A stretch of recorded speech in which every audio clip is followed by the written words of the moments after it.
Hello guys, एक बार फिर से स्वागत है 10 मिनट के इस शानदार धमाकेदार प्रैक्टिस सेशन में। अगर आप इंग्लिश सीखना चाहते हैं, अगर आप फर्राटेदार इंग्लिश बोलना चाहते हैं, तो सिर्फ आपको ये 4 टॉपिक्स पढ़ने हैं। ये 4 टॉपिक्स आपकी इंग्लिश में 4 चांद लगा देंगे। वाह, क्या बात कही, 4 चांद लगाना। यानी कि जब आप इन 4 टॉपिक्स को पढ़ के किसी के सामने इंग्लिश बोलेंगे ना, तो लोग बोलेंगे भैया देखो अंग्रेज आ गया है। तो अगर आप अच्छी इंग्लिश बोलना चाहते हैं, अगर फ्लुएंट स्पीकर बनना चाहते हैं, तो इन 4 टॉपिक्स को अच्छे से प्रैक्टिस करो, सही तरीके से प्रैक्टिस करो।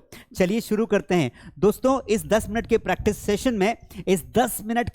सेशन में मैं आपको कंसेप्ट सिखाऊंगा कि इस टॉपिक को समझते कैसे हैं, और प्रैक्टिस भी करवाऊंगा। और इस वीडियो के एंड में आपको एक बहुत प्यारा सा होमवर्क देके जाऊंगा, इसलिए वीडियो को एंड तक देखिए। और अगर आपको मजा आ रहा हो तो please like, subscribe and share. Let's start दोस्तों। सबसे पहला टॉपिक हमारा आता है, वो आता है हैज और हैव। तो आपने हैज टू और हैव टू को तो जरूर नाम इसको सुना होगा। दोस्तों, इस टॉपिक का मीनिंग पता है क्या होता है? हाँ सर, हमें तो पता है। जब हमें ये बताना हो कि हमें कोई काम करना पड़ता है, कोई काम क्या करना पड़ता है? कोई काम करना पड़ता है। अब आपने कई बार देखा है कि हम प्रेजेंट टेंस में बोलते हैं, अरे मुझे तो स्कूल जाना पड़ता है, मुझे तो खाना बनाना पड़ता है, अरे मुझे तो अंग्रेजी सीखनी पड़ती है, मुझे स्कूल का होमवर्क कंप्लीट करना पड़ता है। तो जब कोई काम आपको करना पड़ता है, तब आपको वहां पर हैज टू हैव टू लगाना है। लेकिन आपको स्ट्रक्चर याद रखना है। तो सबसे पहले आपको सब्जेक्ट लगाना है, फिर आपको लगा देना है हैज टू या हैव टू। तो मैंने यहां पे लिख दिया हैज टू या फिर हैव टू।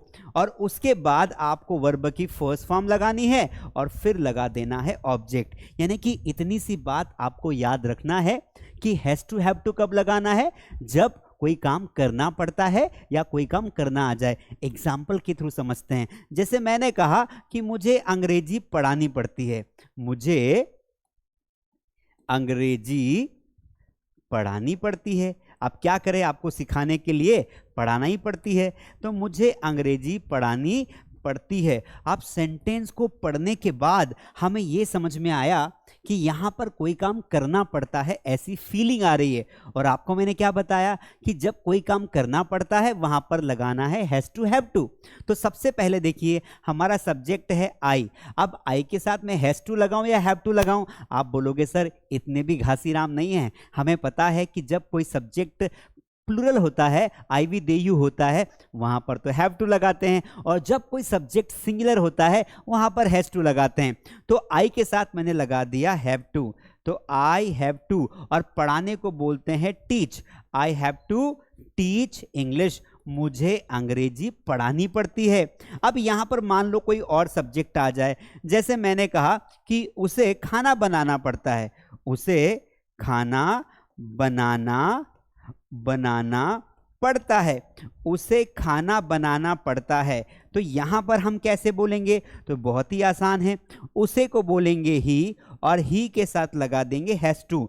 अब खाना बनाने को बोलते हैं कुक, तो है he has to cook food, उसे खाना बनाना पड़ता है। तो ये होगा हमारा कंसेप्ट क्लियर है ना। अब थोड़ी सी प्रैक्टिस हो जाए। चलिए प्रैक्टिस करते हैं। एक तरफ हिंदी बोलूंगा, एक तरफ इंग्लिश बोलूंगा। Let's start. जैसे मैंने कहा मुझे कपड़े धोने पड़ते हैं, I have to wash clothes. मुझे गाना गाना पड़ता है, I have to sing a song. उसे यहां आना पड़ता है, he has to come here. उसे अंग्रेजी बोलनी पड़ती है, he has to speak English. क्या बोलेंगे? उसे अंग्रेजी बोलनी पड़ती है, तो he has to speak English. एक और सेंटेंस बोलते हैं। मान लो कुछ लोगों के नाम आ जाए। जैसे मैंने कहा कि राहुल को पौधों को पानी देना पड़ता है, Rahul has to water the plants. पानी देने को वाटरिंग बोलते हैं। Rahul has to water the plant. मुझे जल्दी सोना पड़ता है, I have to go to bed early. सोने को बोलते हैं गो टू बेड। तो अब समझ में आया ना आपको, कोई काम करना पड़ता है तो हैज टू हैव टू लगाना है। इसके अलावा कोई काम करना है, इस सिचुएशन में भी हम हैज टू हैव टू लगा सकते हैं। सर एग्जांपल बता दो। जैसे मैंने कहा मुझे जाना है, आई हैव टू गो। मुझे बैठना है, आई हैव टू सिट। अरे मुझे तो आराम करना है, I have to take rest. इसी प्रकार उसे जाना है तो ही हैज टू गो, उसे भागना है ही हैज टू रन, तो ही शी इट के साथ हैज टू लगाना और आई वी दे यू के साथ हैव टू लगाना। तो कोई काम करना पड़ता है या कोई काम करना है, वहां पर क्या लगाओगे, हैज टू और हैव टू। चलिए हम सेकेंड टॉपिक की प्रैक्टिस करते हैं। तो इसके लिए हम क्या बोलेंगे, जब हमें बोलना हो कि हमें कोई काम करना था, उस सिचुएशन में हम क्या लगाएंगे दोस्तों, तो उस सिचुएशन में हम लगाते हैं यहां पर देखिए हैड टू। जैसे हम कई बार बोलते हैं अरे यार मुझे वहां जाना पड़ा, तो यहां पर करना था की जगह मैं ये भी बोल सकता हूं कि आपको कोई काम करना पड़ा, है ना। आपको क्या बोल सकते हैं कि कोई काम करना पड़ा। मैं इसको डिलीट करके यहां पर लिख देता हूं, कोई काम करना पड़ा। अब हम देखते हैं इसका स्ट्रक्चर। तो बोर्ड पर ध्यान दीजिए, बहुत मजा आने वाला है इस टॉपिक में। ये 4 टॉपिक आपको अंग्रेजी में परफेक्ट बनाएंगे। तो हैड टू का मतलब होता है कोई काम करना था या कोई काम करना पड़ा। तो हम यहां पे ले लेते हैं कोई काम करना पड़ा, कोई काम करना पड़ा, है ना आसान, ये तो याद रहेगा। जैसे मैंने स्ट्रक्चर बनाया, सबसे पहले आपको सब्जेक्ट लगाना है, फिर आपको हैड टू लगाना है, और फिर आपको लगाना है वर्ब की फर्स्ट फॉर्म, और फिर आपको लगा देना है इसका ऑब्जेक्ट। चलिए एक एग्जाम्पल बना के देखते हैं। जैसे मैंने कहा कि मुझे कार चलानी पड़ी। अब क्योंकि ड्राइवर नहीं था ना, तो मुझे खुद को कार चलानी पड़ी। तो सेंटेंस क्या बनाया, मुझे कार चलाना पड़ी, मुझे कार चलाना पड़ी। क्या बताएं भैया, कैसे बनाएंगे, मुझे को बोलेंगे आई, कोई काम करना पड़ा तो लगा देंगे had to, I had to, और चलाने को बोलते हैं ड्राइव, और कार को तो हम बोलेंगे कार। तो सेंटेंस क्या हो जाएगा, I had to drive car, मुझे कार चलानी पड़ी। एक और सेंटेंस देखते हैं दोस्तों। जैसे मैंने कहा कि हमें वहां जाना पड़ा, हमें वहां जाना पड़ा। सेंटेंस क्या बोला मैंने, हमें वहां जाना पड़ा। कैसे बोलोगे आप, बहुत ही आसान है, वी और यहां लगा देंगे had to, we had to go there. Sentence क्या बनाया, we had to go there, हमें वहां जाना पड़ा। दोस्तों क्या हम ऐसे हजारों सेंटेंस बोल सकते हैं, यस और नो? हाँ सर बिल्कुल बोल सकते हैं। अगर आप पढ़ाओगे तो क्यों नहीं बोल सकते हैं। तो अगर मेरा पढ़ाना आपको इतना ही अच्छा लग रहा है तो क्यों ना आप लाइक करें और लास्ट में होमवर्क करके जाएं। और दूसरी इंपॉर्टेंट बात, आप ना हमारी ऑनलाइन क्लासेस भी ज्वाइन कर सकते हैं, और उसके लिए आपको स्क्रीन पर दिए गए नंबर पर कॉल करना है। चलिए कुछ सेंटेंसेस की प्रैक्टिस करते हैं। जैसे मैंने कहा मुझे किताब पढ़ना पड़ा, I had to read book. मुझे खाना खाना पड़ा उसके घर पर, I had to eat food at his home. मुझे ना ऑफिस जाना पड़ा, I had to go to office. मुझे अपना टारगेट कंप्लीट करना पड़ा, I had to complete my target. मुझे ना उससे झगड़ा करना पड़ा, I had to fight with him. मुझे तो कपड़े धोने पड़े, मम्मी नहीं थी घर पे, I had to wash clothes because my mother was not at home. आप बड़े बड़े सेंटेंसेस भी बना सकते हैं। तो आपको मोटा मोटा कंसेप्ट समझ में आ गया है। चलिए अब हम चलते हैं हमारे अगले टॉपिक पर। तो अभी ना हम सिंपल प्रैक्टिस कर रहे हैं, और अगर आपको ये प्रैक्टिस सेशन अच्छे लगते हैं तो आप कमेंट में लिखना कि sir bring more practice sessions like this, तो मैं जरूर लाऊंगा। ठीक है, अब हमारा अगला टॉपिक क्या है, कोई काम करना पड़ेगा। जैसे मैं बोलूं कि तुम्हें वहां जाना पड़ेगा, तुम्हें ऐसा करना होगा, वहां पर लगाते हैं विल हैव टू। तो यहां पर टॉपिक का नाम हमने लिखा है ना, यहां पर मैं एक वर्ड लिख देता हूं, टोटल प्रैक्टिस सेशन, क्योंकि हमारा सेशन है। तो विल, मैंने यहां पे टॉपिक का नाम लिख दिया will have to, will have to. और इसका बेसिकली मीनिंग क्या होता है, कोई कार्य करना पड़ेगा, कोई कार्य करना पड़ेगा, कोई कार्य करना पड़ेगा। ठीक है, कोई कार्य करना पड़ेगा।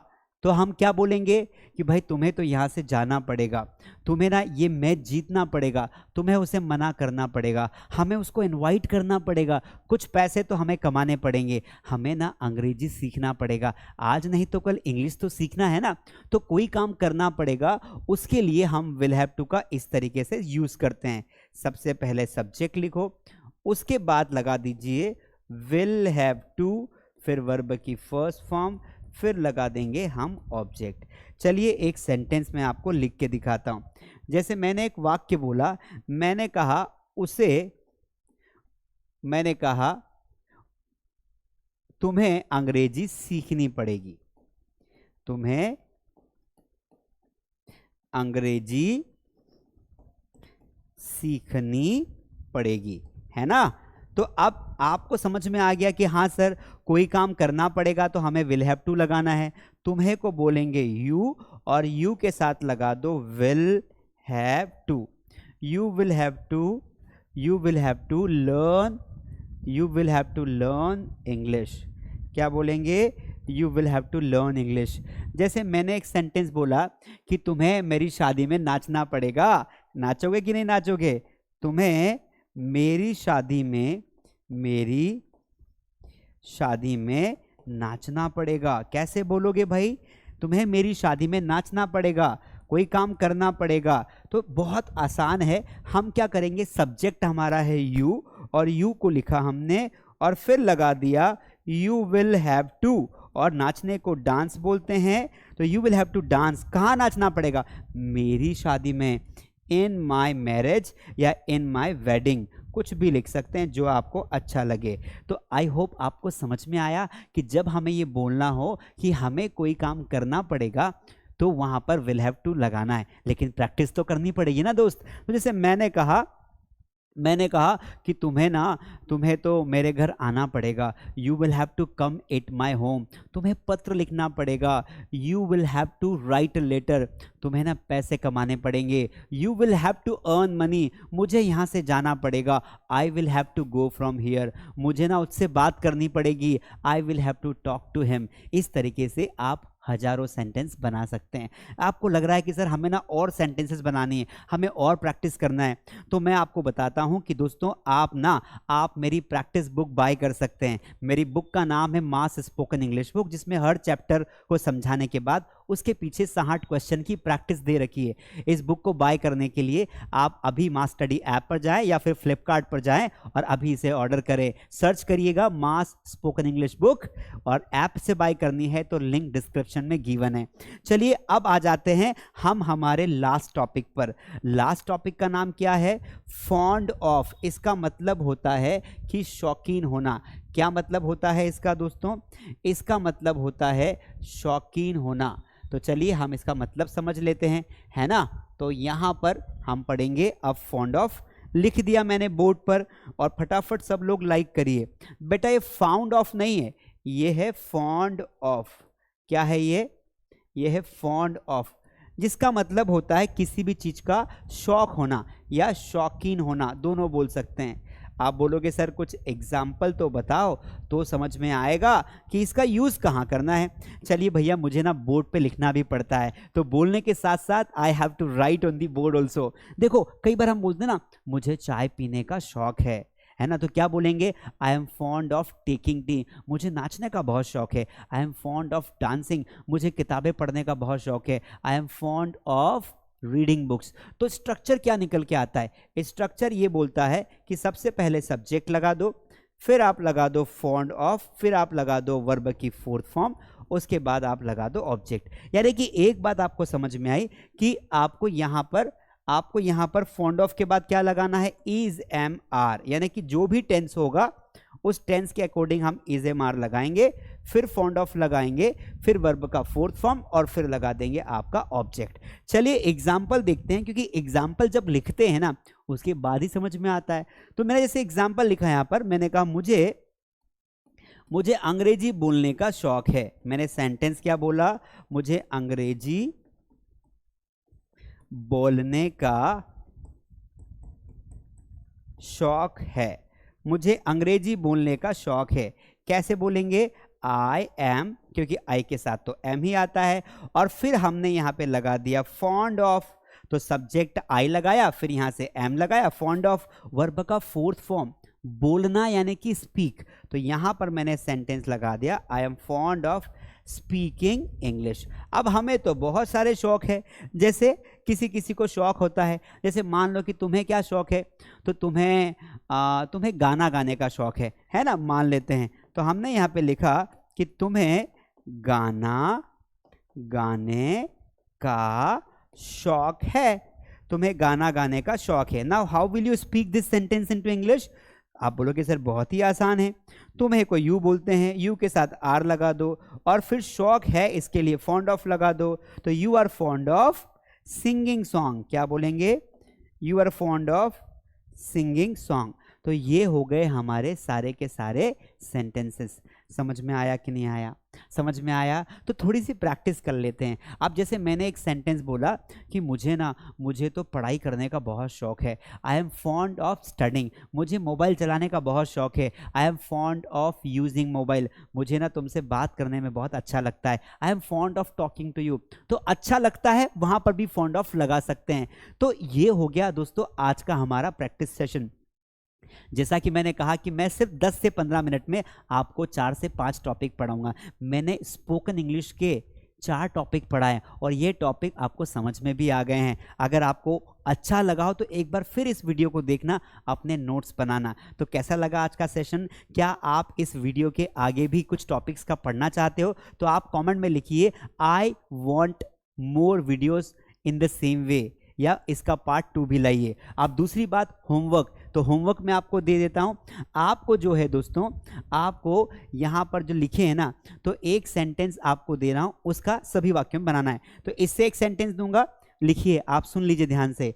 हमें हमें हमें हमें पेड़ लगाने का हमें पेड़ लगाने पड़ते हैं, पहला सेंटेंस। दूसरा मुझे राहुल से बात करनी पड़ी। तीसरा, उसे मुझसे माफी मांगनी पड़ेगी। चौथा मेरे पापा को फोन पर बात करने का शौक है। ये 4 सेंटेंसेस के आंसर कमेंट में लिखिए। मैं सारी कमेंट्स खुद पढ़ूंगा और वेट भी करूंगा और लाइक भी करूंगा, लेकिन आपकी प्यारी सी कमेंट जरूर आनी चाहिए। Thank you so much. See you in the next video.